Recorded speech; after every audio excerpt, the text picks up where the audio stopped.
3. Hi, Professor. My name is Nidia Pozo. This is the lab number 7, kidney dissection, bio 240 class. Um, Anatomy and physiology 102520. And this is kidney dissection. So let's go ahead. And the first thing we have, after safety precautions, we have the bleach, the paper, the paper towels, my gloves, goggles, tools to the dissection for the kidney. And we have also perfect all protection for our eyes. So let's begin. Here is the kidney. If you're gonna notice, the first thing, I located the 3 tubes that exited the renal ileum. One entrance is the renal artery, which is located right here, and you can tell it that is the most thicker wall. Tunica media has a lot smooth muscle and it gives overall thickness. Then we have the renal vein. The renal vein is one of the 2 exits for the purified blood that has left the kidney. The walls are more thinner.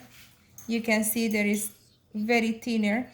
Some kidneys have blue and red because they are injected, so they can see the difference of the anatomy of the pig when you're dissecting. Anyways, that's the artery, the vein, and oxygenated blood coming out. And then over here, the long tube is the ureter. Sometimes it's not that long, depending how they cut it. The ureter, you can look very close. You can see how tiny the diameters. The pro cannot even touch it or go in. Ureter is transitional epithelium, just like the bladder is. And this is fat inside because the kidneys is retroperitoneal and the ureter is as well. That keeps the organs the holding to the posterior wall of the abdomen and they don't move around. If the kidney will lose all the fat, the kidney can drop out of position, and that is known as kidnetosis. Essentially, it's droopiness of the kidney. And severe anorexic people suffer this, lost severe fat. And so if you lose the fat around the kidney will slide out of position and leads to damage and clunk to the ureter. That kink will swallow the kidney, and that is called hydronecrosis.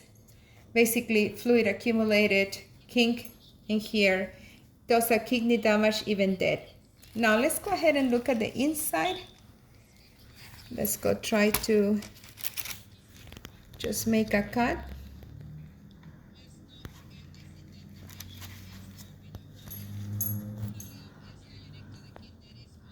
So here, this area here, the round one, is the ileum of the kidney.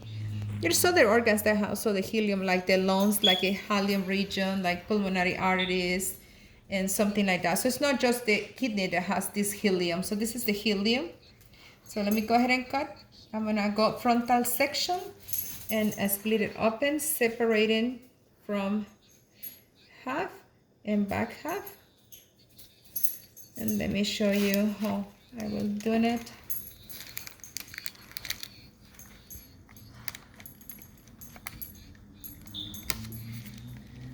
So it's hard to do it exactly half, but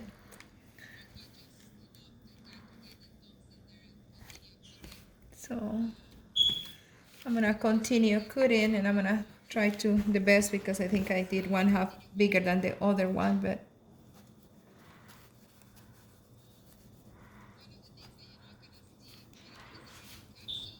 sometimes the renal capsule, you can see it because it's the skin that holds the kidney. It is like a bag outside that covers the kidney, like layer that is holding, that is called capsule. So let's see if we can appreciate this with this cut that I did, I hope.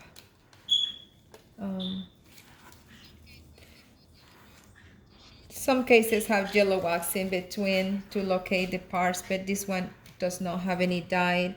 So this is gonna be really try to separate the parts, and I can show it to you properly the best that we can. All right, so let's take a look. Let's take a look.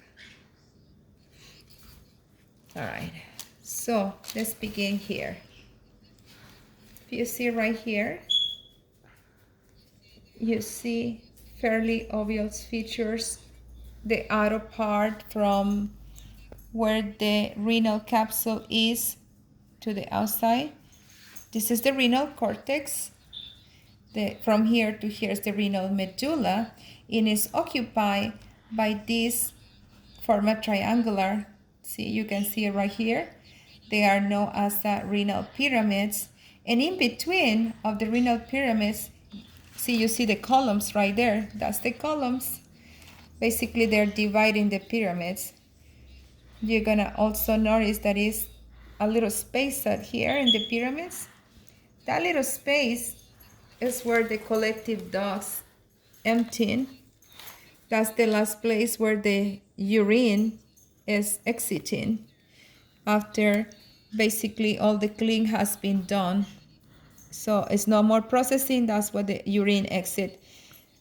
In some cases, they put some yellow wax so you can identify and see it better, but that's the space right there where the urine ends. So it's minor callus. Then you have the major callus. So minor calluses, and they merge together with the major calluses. So you can see that, minor calluses there. But also, notice if you see that they continue, you can see it right there, through the other side. See, you can see right there. So we can show you. So minor calluses merge with the major calluses, and the major calluses, so it goes right here. It's almost like a tree, small branches, big branches to the trunk. So eventually, you see that it goes all the way to this hole that goes right here. And that hole right there is the renal pelvis. And it's going to end in a little tool. That is the urethra. The ureter, if you notice when you go here, exit right here. So the ureter has a hole and it goes right there. You can clearly see it in the size. So renal pyramids, you can see pretty nicely the renal columns that are the in between separating. You have 9 to a dozen of pyramids. You can see the pyramids right there. You can see the tip of the pyramids that they're all merging together, their own column steps, and the region, the major calyx, and the other region after the major calyx will be the renal pelvis, and of course the ureter hole that you can see right there that goes all the way out to the here, where it's all here, and it goes out. So all the urine has been filtered through the pyramids and then moved, and it goes all the way out. See right there. There's the hole. They all communicate together. You can see minor calyx and major calyxes like big hook together with the renal pelvis, and the spaces right there. You can see it right there. And that's it, basically the dissection of the kidney. And remember that some external anatomy, so always look for the artery as a thicker. The vein, which is the soft one, the one is for purified blood and the other one is for urine. And like I said, the capsule is not present, it's already removed. And it's called kidney because it really looks like a kidney bean. So thank you for watching.